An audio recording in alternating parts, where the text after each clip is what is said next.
ऐसे भाव जब रखोगे तब आपको समझ आएगा कि तीर्थंकर क्या होते हैं। इन तीर्थंकरों की क्यों स्तुति इतने बड़े बड़े आचार्यों ने की।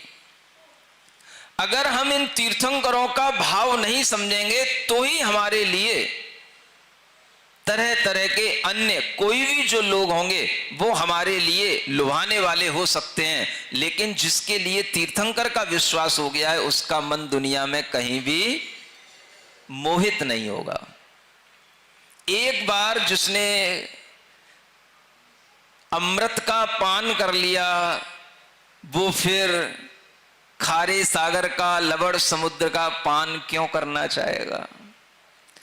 और जो लवण समुद्र के खारे जल का पान कर रहा है तो इसका मतलब है अभी उसने अमृत का पान किया ही नहीं है, ये डिसाइड हो जाता है।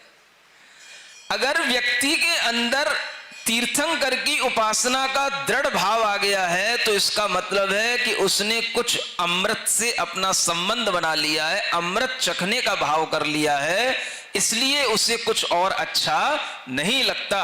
और वह जो कुछ भी पहले करता रहा वो सब उसको समझ आ रहा है, वो सब खारे पानी की तरह है।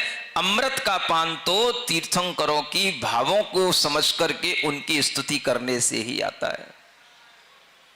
ये विचार जब आ जाता है तब अपने आप लाल लाल रंग के वह भगवान वासुपूज्य स्वामी, सुन रहे हो, और लाल मंदिर, जब ये अपने आप एक कंट्रास्ट बन जाता है तो भगवान की स्तुति करने में भी आनंद आने लग जाता है। नहीं समझ में आ रहा है? लाल रंग के थे ना, हाँ, लाल रंग अपने आप में एक अट्रैक्शन का प्रतीक होता है। तो भगवान वासुपूज्य स्वामी की महिमा भी आपके लिए अट्रैक्टिव होनी चाहिए। और वह भगवान की महिमा इस तरह से जब हम सुनते रहते हैं उनमें ही हमारा मन लगता है तो ऐसा लगता है जैसे भगवान भी मुझे खींच रहे हो। किसके लिए?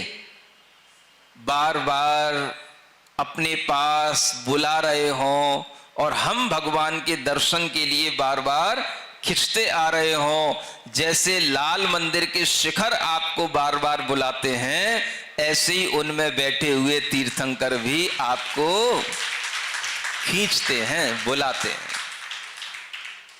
नहीं बुलाते? तभी तो आप लाल लाल कपड़े पहन के आ जाते हो।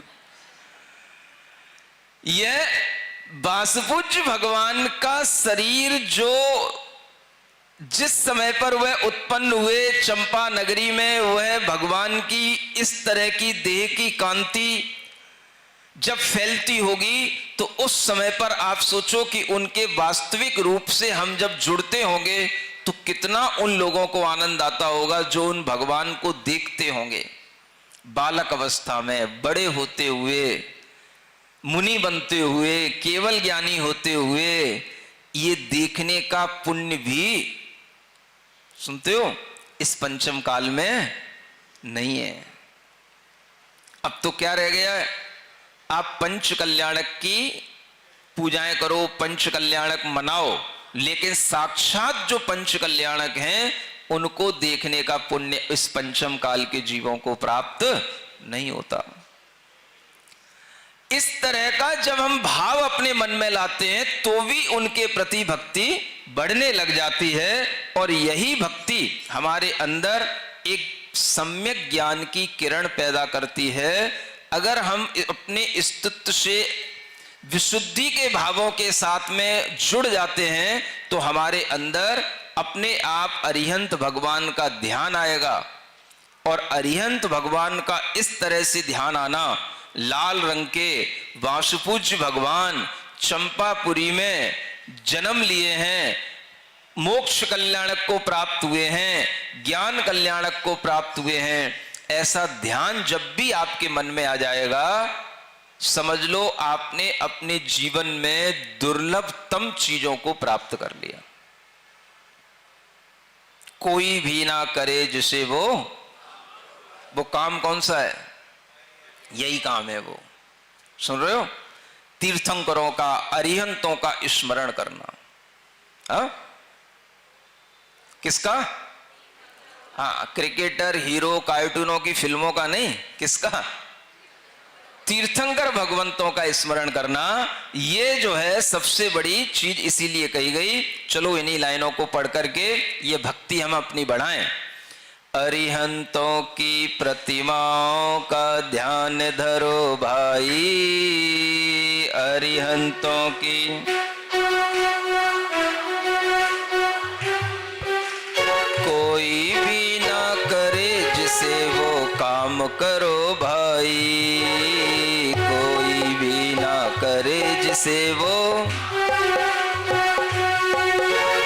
अरिहंतों की प्रतिमाओं का ध्यान धरो भाई,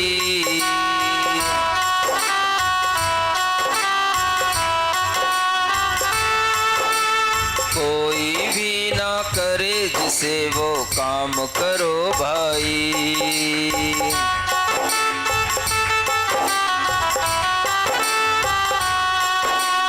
भोगों की चाहत में राहत किसको यहाँ मिली, भोगों की चाहत में राहत,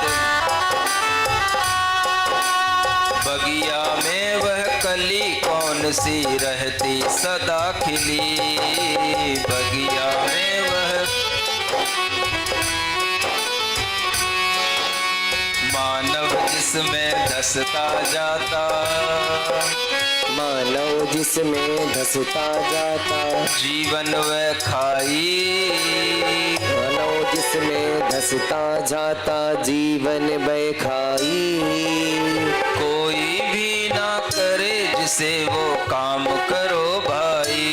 ओम अरहम नमः, ओम अरहम नमः, ओम अरहम नमः, ओम अरहम नमः, ओम अरहम, ओम अरहम, ओम अरहम बोल, ओम अरहम, ओम अरहम, ओम अरहम बोल। सभी कार्य की सिद्धि से तो पहले इसको बोल, सभी कार्य की सिद्धि से तो पहले इसको बोल। ओम अरहम